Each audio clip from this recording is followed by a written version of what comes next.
We got more D&D combos, baby! Sorry if my voice sounds kinda weird, I'm super sick right now, but the show must go on. So let's just jump into it. First off, we have Robe of Stars. This equipment is ridiculously good. It lets you pay just 2 mana to phase out the equipped creature. But the best part is that when a creature with an equipment phases out, the equipment phases out with it. This equipment is great to put on any Voltron commander, because as long as you have 2 mana up, your commander and the robe will be safe from any removal spell. Unless it has Split Second.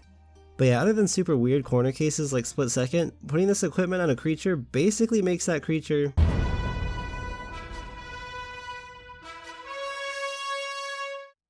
But our combo today isn't about putting this on a giant creature.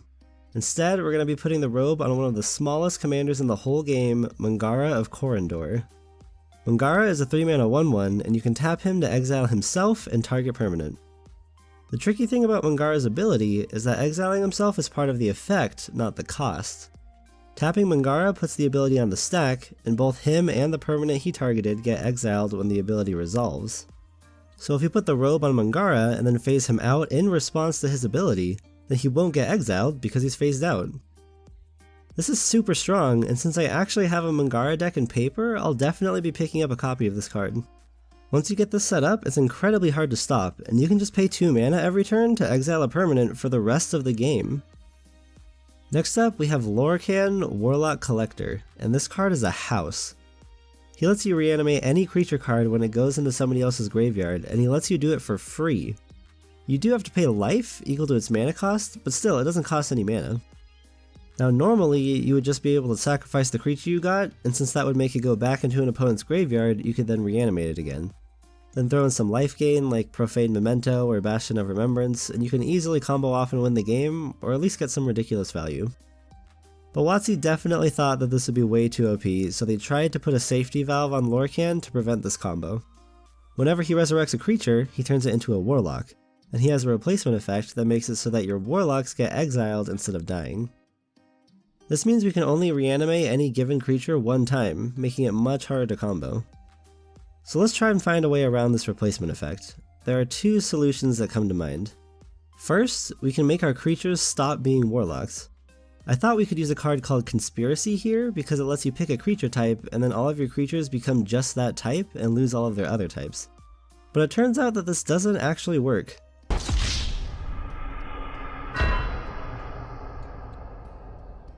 Let's say you have a Conspiracy on the board and you named Elf. Then you use Lorcan to reanimate a camel.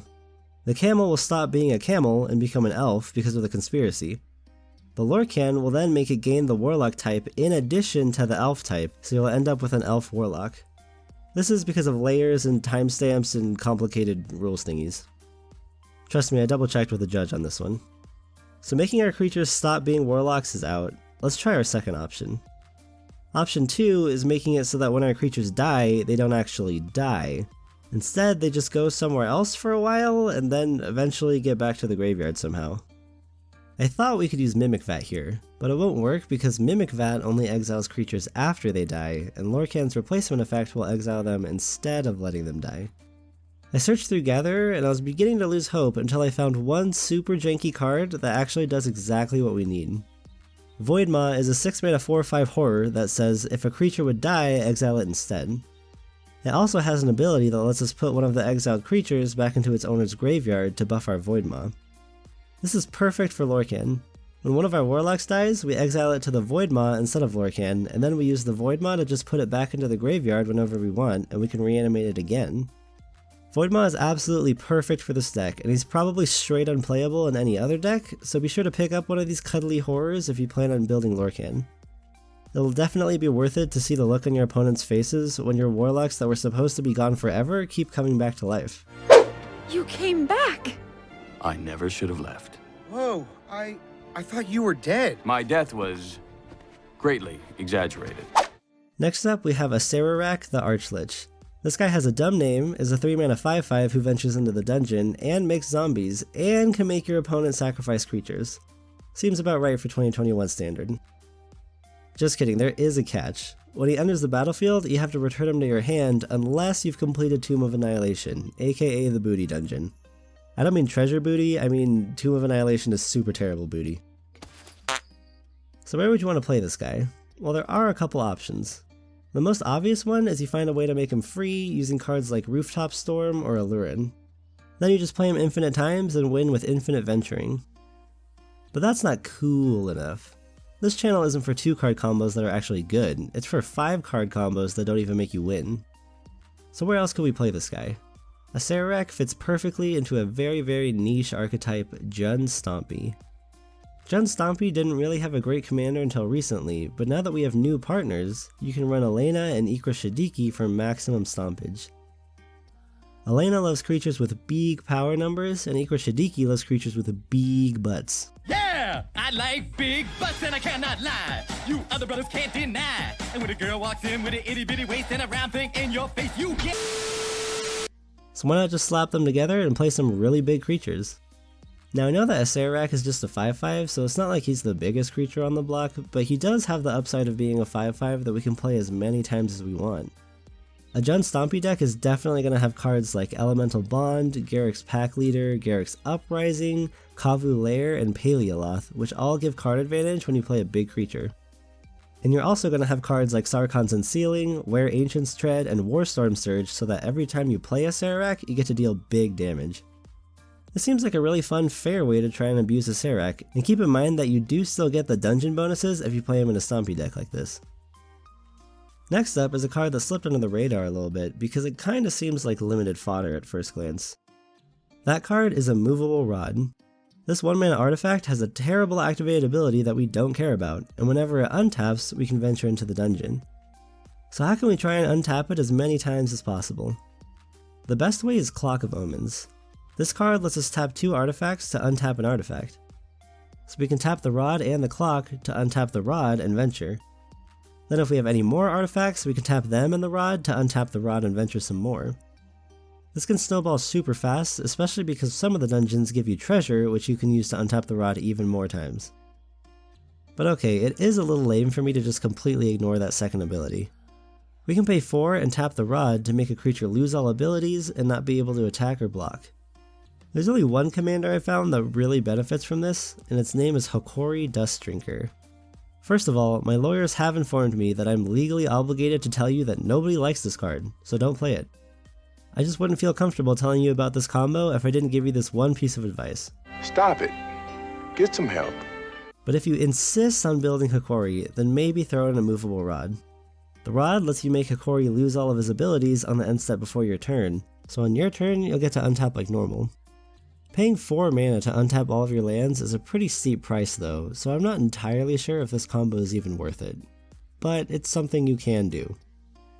One last thing to remember is that Immovable Rod works pretty well with cards like Oblivion Ring and Fiend Hunter. If you O-ring something and then your opponent blows up your O-ring, then you can use the Rod on your O-ring in response to make it lose the ability that brings back the permanent that it exiled. This is kind of a corner case, but it's good to know about. Next up, I really wanted to try and find a way to abuse the new class cards, but it was pretty tough. Class cards have 3 static abilities on them and 2 level abilities. They start at level 1, just having the first static ability. If you use the level abilities, you can go up to level 2 and then level 3 and gain access to the other 2 static abilities. The level of a class isn't represented by counters, so we can't do any proliferate shenanigans here. Then I thought, what if you copied the level up ability of a class? If you have a sorcerer class that's on level 2, and then you activate its level ability to go up to level 3, and you copy the level ability with something like Lithoform Engine, then will it go to level 3 twice, and gain 2 instances of the static ability? No. I checked with the judge, and sadly this just doesn't work. Going to level 3 a second time doesn't cause you to get the ability twice. Disappointed! At this point, I was about ready to give up on classes and move on to something else, but then I thought of something. We can't level a class up to level 3 multiple times, but if we copy it, then we can level the copy up to level 3. So that's when I had an idea. If we have a Cleric class and a Mirage Mirror, then every turn we can make the Mirage Mirror copy the Cleric class and then level it up to level 3, which will reanimate one of our creatures and make us gain a bunch of life. Keep in mind that when you copy a class, the copy will always just start on level 1. This combo does work, and it does let you reanimate a creature every turn, but it costs 11 mana in total, which is way too expensive to be good. unless you're playing a Zerta deck. Then it only costs 6 total mana to reanimate a creature every turn once you have these 2 permanents on the board. That's still not amazing, but the fact that you can do it every turn is really strong. Also, just about every Zerta deck is already running Mirage Mirror, and if you have Zerta on the board, then Cleric Class is a 6 mana reanimate with upside to begin with, so both of these cards are probably good enough to see play in Zerta individually. Having both of them just means that every once in a while you might be able to use this weird interaction. Alrighty, up until now, I feel like every combo we've talked about is at least kind of playable. So I feel like I have to warn you that these last 2 might be a little too janky for some audiences. If you have any small children, you might want to stop the video here. For our last 2 combos, we're going to cover the 2 books. First off, we have Book of Exalted Deeds. This card lets you make 3/3 angels if you gain 3 or more life, and you can pay 3 and exile it to give an angel you can't lose the game and your opponents can't win the game. So this is basically what happens when you buy a platinum angel from IKEA. The janky thing people are doing in Standard is animating a creature land that has all creature types, and then giving that land the you can't lose the game ability.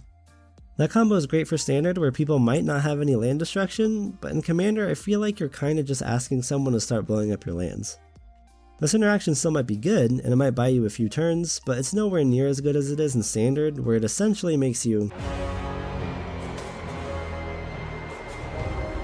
So what else can we do with this card? How can we find it a home? I thought really hard about this one. Not losing the game lets you do stuff like draw your whole deck with ad nauseam, but if that's your game plan, then you might as well run Angel's Grace. And in order for this card to be better than Platinum Angel, you probably have to be running a deck that naturally has a ton of angels in it, or more likely, you need a commander who happens to gain a bunch of life. And even then, why not just run a Gideon of the Trials, which lets you not lose the game for just 3 mana instead of 6? After mulling over it for a super long time, I finally found what I consider to be the one and only commander that synergizes super well with both parts of this card. And that commander is Goat Santa. Zedru lets you donate your permanents to other people, and then gain life and draw cards equal to the number of permanents you donated. Since Zedru gains life, you'll naturally be making angels on your end step, and they can help you stay alive while you do your weird Zedru shenanigans. And since Zedru decks tend to be really pillow forty, being able to make your own Platinum Angel is very beneficial. But there's one more layer of super spicy synergy here. Once you make your Platinum Angel, you can use Zedru to donate it to your opponents. That idea may just be crazy enough to get us all killed! I'm not crazy, I swear, this can actually be good sometimes. There are multiple reasons why you might want one of your opponents to not lose if you're playing Zedru. First off, if someone else has like 5 of your permanents, then you want them to stay alive so that you can draw 5 extra cards on your turn instead of having to waste 15 mana redonating all of the permanents. Secondly, a lot of Zedru decks play really bad permanents that make really bad things happen to you. If somebody else dies, then all of the really bad permanents that they had will go back to you. Now you can obviously redonate the permanents, but some of them are so bad that you might not want to risk getting a lot of them back at once, even if you do have a Platinum Angel. And finally, depending on the player, if you save somebody's life, they might just try and help you win for the rest of the game. Never underestimate the power of memes. Book of Exalted Deeds lets us do this cheaper than a Platinum Angel would, and it's better than Angel's Grace and Gideon of the Trials because we can't donate them. We could donate the Gideon, but we can't donate the emblem that he makes, so Gideon wouldn't help us save an opponent. Now for our final combo, we have Book of Vile Darkness. This artifact lets you make a 2/2 zombie on your turn if you lost 2 or more life. But more importantly, you can exile it along with cards named Hand of Vecna and Eye of Vecna to make an indestructible 8/8 demon with all of their triggered abilities. So how can we make this janky? After all, there isn't really much room for innovation when the book tells you the names of the exact 2 other cards that you have to combine with it. But here's the thing. We don't necessarily have to exile Hand of Vecna and Eye of Vecna. We just have to exile cards named Hand of Vecna and Eye of Vecna. Imagine for a sec that we have a Cephalid Constable, who bounces permanents equal to the amount of combat damage he does. Then we play all 3 Vecna pieces.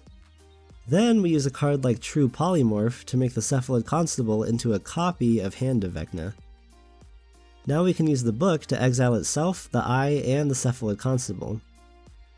So our 8/8 demon will gain all of the triggered abilities of the exiled cards, so it'll gain the Cephalad's permanent bouncing ability. So we get an 8/8 indestructible demon that bounces 8 permanents if it hits somebody.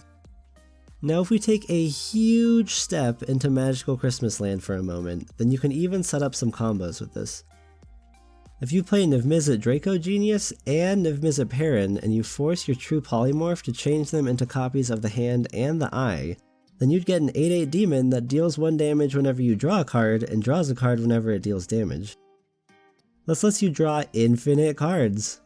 Now you're probably wondering, if we have Niv-Mizzet Perrin, then instead of playing 6 other cards with a combined mana cost of 22 to draw infinite cards, why don't we just play Curiosity or Ophidian Eye instead? All I have to say to that is some of us like to dream, okay? Look what they need to mimic a fraction of our power. That's it for our super janky combos. Now that all of that's finally over, I think you know what time it is. It's trivia time.